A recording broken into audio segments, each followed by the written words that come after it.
Welcome to the Licensed to Live show, where professionals, doctors, champions, VIPs, attorneys, and those in public office discover strategies that help you restart and gain what is lost when you find yourself accused.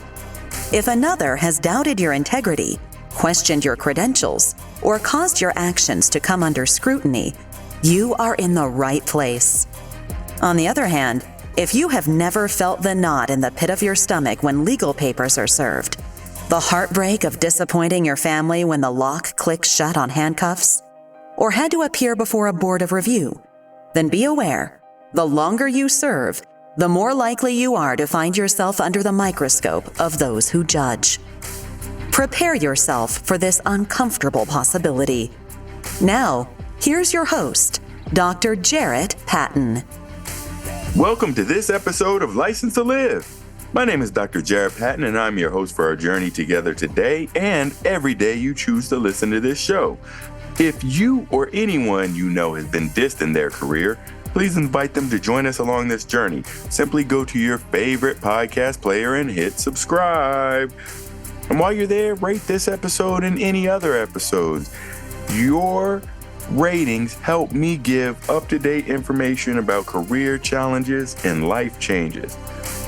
Today is another day from the mailbag. We are taking more questions from the mailbag. Thank all of you guys for sending in questions from, all across the country. Continue to do them because we will collect the best of the questions and put them into episodes just like this one. I'd also like to thank all of you guys. We are rapidly approaching episode 200 of License to Live, and this show would not continue if it weren't for you, all the fire starters who are listening, both in the U.S., in North America, abroad, in all the continents, Europe, Africa, you name it. It is amazing to see the support that I'm getting. So thank you guys very much. So we will get right into the mailbag right after we finish thanking our sponsors. Something smells good. EH3 coffee. EH3 coffee. Premium organic. Nothing better than waking up. EH3 in your cup. Premium organic. EH3 coffee. Nothing better than in the middle of your day.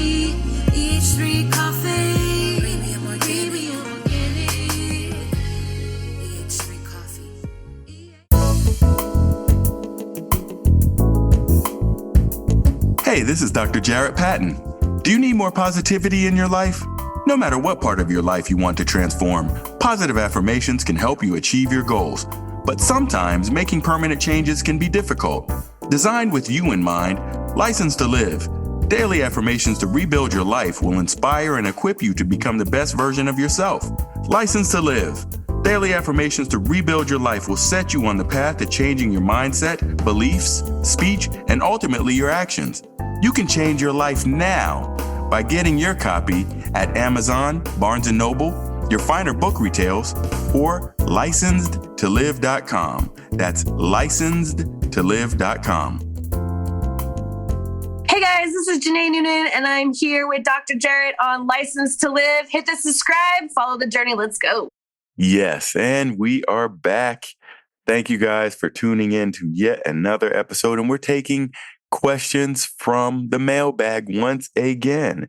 You guys always bring great questions to the forefront, and if you would ever want to reach out to me, you can set up an appointment with me at timewithdrajarret.com. You can give me a call. You can give me an email. You can hit me up on social media at drjarret.com or just shout me out. But we have a couple of good topics today that people were asking about. And Sunny asks and states, I would like to write a book. How should I start? Very, very simple. I love writing books. You guys know I love writing books. I've made courses and videos. There's even free videos out there about writing books. There is nothing like it. And the answer to you, Sonny, is how should you start? You should just start to write. If there's a story on your heart, if there's some information on your mind you want to share with others, just get started writing. And the more you write, the quicker you write, and you don't worry about the technical piece of editing or publishing or any of that stuff, because people can always help you out with that. Just get to writing. Now, when I first wrote my first License to Live book, A Primer to Rebuilding Your Life After Your Career is Shattered, I was kind of in that same boat, Sonny. I sat around and said, what should I do? I have this story I want to tell. And I kept putting it off. A lot of times people put things off when they're scared, when they don't want to do something, when they don't think it's something they're worthy of them. And I was having some of these feelings. I said, I've written book chapters before. I've written articles before. I've done this dozens of times, published columns, all of these things, but I've never written an independent book. And that was too big for me, or so I thought at the time, and it delayed me some. But I vividly remember when I really got going on this book. I was at a conference in Atlanta, and I had finished from the stage earlier than I expected. And I said I could just hang around here, or I could head back to the airport early, see if I catch an early flight or whatever. So I decided to go back to the airport. That's a decision I don't always make, but I had everything with me, including a little bit of inspiration. And I got back to the airport in Atlanta. I couldn't get on an earlier flight back to Philadelphia, so I had to wait out the couple hours there. And I said, you know what? Now is my moment. I'm just going to go sit at the gate, watch planes come in and out, and start typing. And I started writing that book, and I kept writing and I kept writing. Those 2 hours passed. There was a flight delay that caused another hour or two pass, and I'm still writing. I closed up my laptop quick enough only to get on board the plane. As soon as I could open it back up again, I was back to writing. And I had so much of that book done by the time I got to Philadelphia. It was just that inspiration. It was in that moment, and the time was now. So when the time hits you, Sonny, go now. Just write about it. Now, conversely, the first Who's Badass Kids Are Those book that I wrote, that one, I just took my kids to the community pool every day, and they were playing around. I would sit under a shady tree and I would just write. There was plenty of inspiration there because, well, I would see some badass kids. I would see some good ass kids. I would see some people all over. And, you know, I was able to bring this book to life with lots of inspiration. So no matter where you get your inspiration, no matter where you're trying to write about, no matter what your situation is, the key to writing your book is writing. And so the first thing I tell everyone is just write. But then people say, oh, Dr. Jarret, I want to get the new editing tool and the newest AI this, and then I want to publish that. You're getting ahead of yourself. So these are the three things you need to do. Give yourself the space and time to write. And with one of my other books, the most recent book that I'm working out the publishing deals now on, it's going to be about the VIP lifestyle. I worked on this one with a co-author. I also developed a new technique with this co-author to help people write books even more quickly. So it was something that came about through this process. But any process to get it done is there. So what I would want you to do is just write until you can't write anymore. Truly, I don't want you to edit it. I don't want you to wordsmith it. Just keep writing. Get your points out there. If you want to start with an outline, you can, or you can just, depending on the stories you have to tell, just put it on paper. Some people who may be used to dictating might want to dictate a book. It's another technique that can be used. But when it comes to editing, there's plenty of professional editors out there. You can edit yourself. You know that even with Word, you get a fair amount of help getting the document edited. And then you can get it off to the professionals. So whether you want to take the journey on self-publishing, which for beginners, if you have a lot of time, go ahead and go for it. Or do you want to get your book published by someone? There are ways to go about it with, big house publishing companies. Trying to get your first deal may not be the easiest route for a first-time writer, but it's definitely something you can go if you have a great story. And for most people, though, I'm going to recommend finding an independent publisher. They can help you get your book to life. They can put it on a worldwide distribution platform. They can help you set up the cover, get electronic formats, audio formats, all of those things that the big houses does. But the advantage is the independent publishers, they can usually get the job done much quicker. So if you say, hey, I want to get something out there before the end of 2024, get to writing. Forget about editing, forget about the details, write until you can't write anymore. Then when you're done, you can get around and play and organize and edit and get it to the best piece that you can get before you shop it around to an agent, a publisher, or actually just take it to an independent publisher so that you can get it done. So I hope this gives you the starting point, Sonny, and I'll put the link to my free video in the show notes today so that you can go back, listen to the video. You can go back, listen to this podcast. But I get so excited when people tell me that they want to write a book. I had to put it on the show today. So good luck, Sonny, with your project. And hey, reach out to me if you need any more help or direction. My calendar is at timewithdrjarret.com. We'll be back with another letter from the mailbag right after we finish thanking our sponsors. The time is now to refresh your career. We help doctors, lawyers, executives, and VIPs refresh and restart. Dr. Jarret's coaching helps you build confidence, gain more credibility, develop more leadership skills, and gain clarity in your career path. Want to climb the executive ladder or branch out on your own? We'll put your career in overdrive. Visit drjarret.com and sign up for your free strategy session. Here we are coming back from the break. Fire starters, I know you're engaged. Some of you guys might be writing at this very minute and said, Dr. Jarret, I'm getting off my butt and doing it now. That's what I'm talking about. Take action. Get it done now. You don't know what tomorrow holds. None of us do.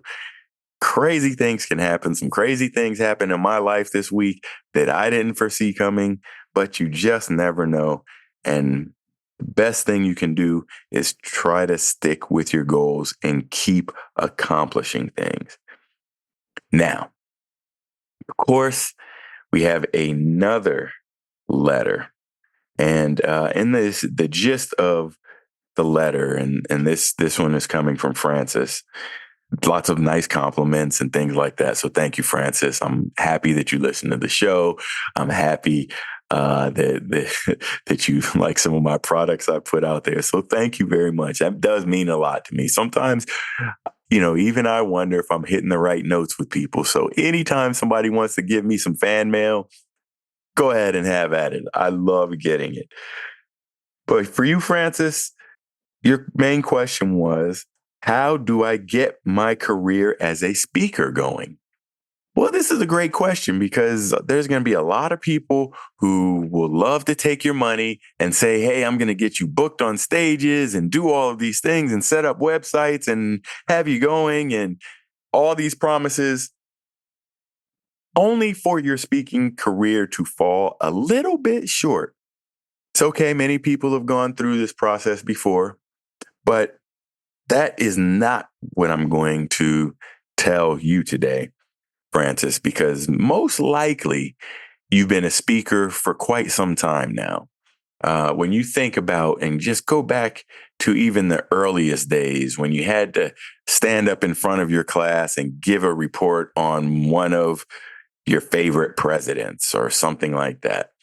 And then flash forward to perhaps, days in your advanced education, maybe college, maybe some professional school. And you get through and you have to stand up in front and do some presentations. So the good thing is you have been working on your speaking throughout your entire life. Now, to get into the speaker game, people say, oh, I want to collect a 10 or 25 or 50,000 or 100,000 paycheck every time I hit the stage. Well, yeah, and there are a lot of people that do that, but you have to think about what are your overall objectives and goals. So do you just want to get out there and make money hitting stage after stage, or is it going to tie into something bigger and better? And then you actually can make money on the back end. And so that is a specific strategy I'm not going to get into now, but Francis, if you want, give me a call. We can talk about it specifically out there. And any of you fire starters that want to know, just hey, you got a free strategy session lined up for you. Might as well take advantage of it. So what I'm going to tell you to get your speaking job going is, one, have your messaging correct.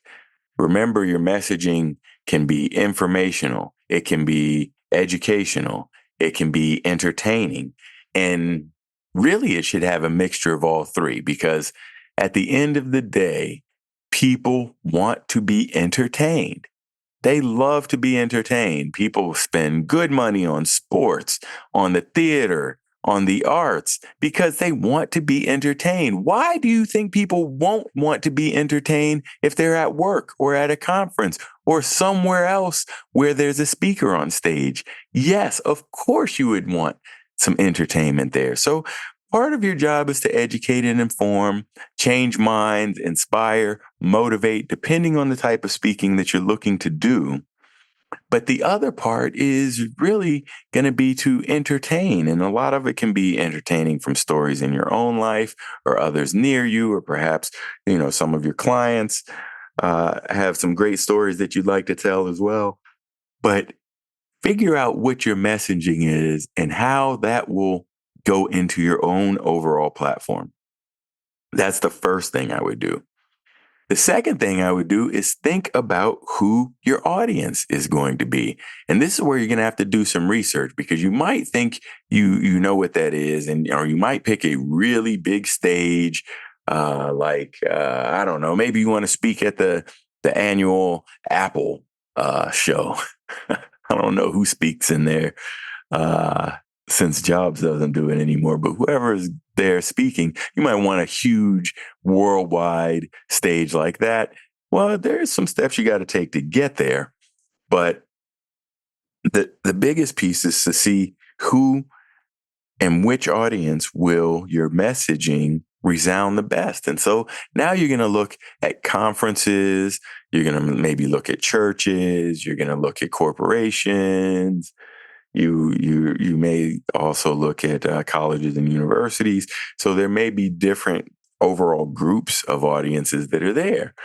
And particularly as you're beginning your speaking career, one of the things you need is more practice speaking and speaking professionally. And when you are trying to practice, you don't always get paid. And that's okay. So if you find a really good audience somewhere, you can stack up a trip. Now, for instance, I remember early in my speaking career, I would, look on LinkedIn, I would look on Google, and I'd try to find conferences that were coming to my hometown. I would find conferences of places that I was traveling. And I remember one time I found a parenting conference that I was really interested in speaking at.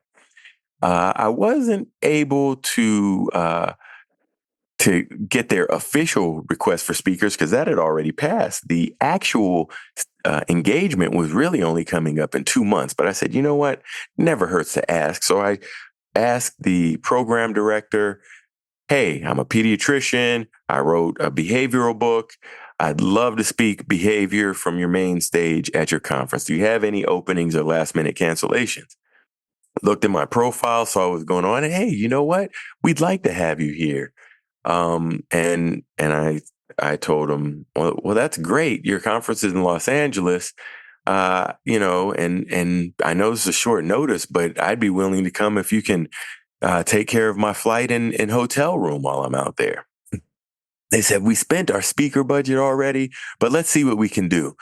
They reached back out to me a couple of days. Guess what? They found an extra hotel room that they could give me. And they said, you know what? We can give you $1,000 on your flight to Los Angeles. And I was on top of the world. I said, yes, speaking game is about to be on. I'm about to be in front of all these parents, giving them great information about how they can change their lives. And that started my speaking career. But you know what I did? I didn't just stop right there. I looked at other places on my way back that were right around those dates. And I found a social work conference that was going on there. I said, you know what? Let me stop in Wisconsin on my way back. So I reached out to those directors. They didn't have any budget at all for speakers, but they said, hey, we'd be more than happy for you to come speak to us. Why don't you come by? We'll give you a slot on our stage. Let us know which day you want to show up. And hey, after I spoke in Los Angeles, I set up the next day was going to be in Wisconsin, and then I had one more on my way out, and on my way back to Philadelphia, all the way back east. So you can stack these kind of gigs up. And if you're looking at it from the standpoint of know what my bottom line is going to be, or I may have to invest a little if I can't get my expenses paid, look at it as that you are paying for a platform for your practice. So it takes a lot of speaking in order to get speaking jobs. And so I want you to think of it in this way. You go speak on a stage for free. You have that audience for captive. There may be other things that you can offer the audience that they didn't know about. And so this is a way where you get to build up your clientele. The other piece of it is that you actually get time to make social proof. I remember going to another parenting conference in Florida.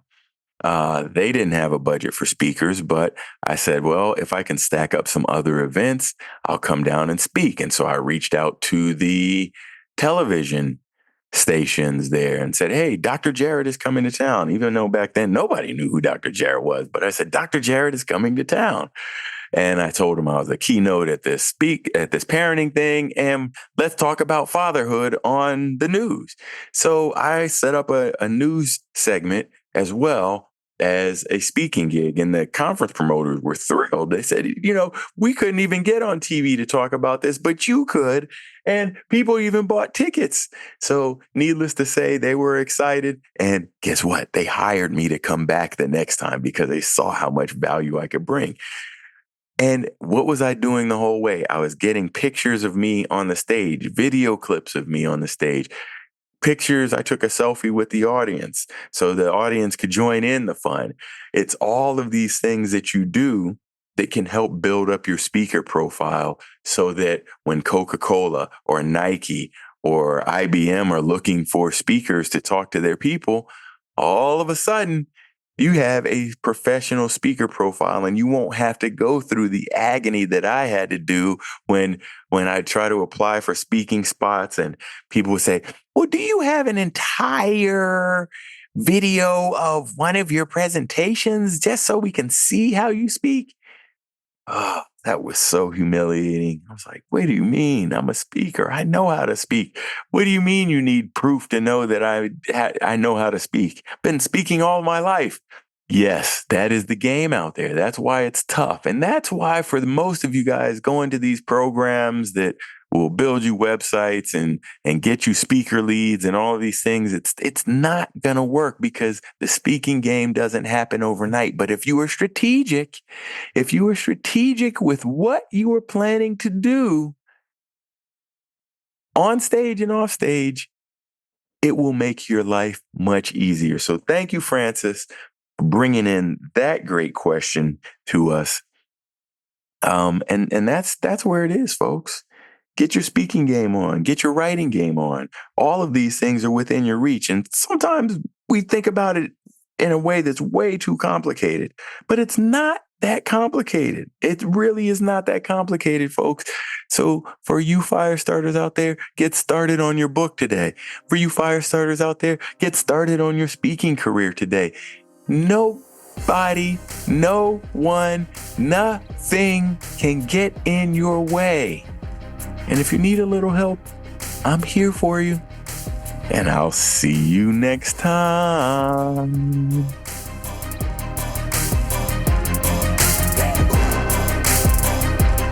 No matter how disheartening the moment of accusation sounds, how deep the pain of immobilization stabs, or how bleak your future looks, no one can take away your license to live. Keep Dr. Jarret's expertise handy and unlock your future.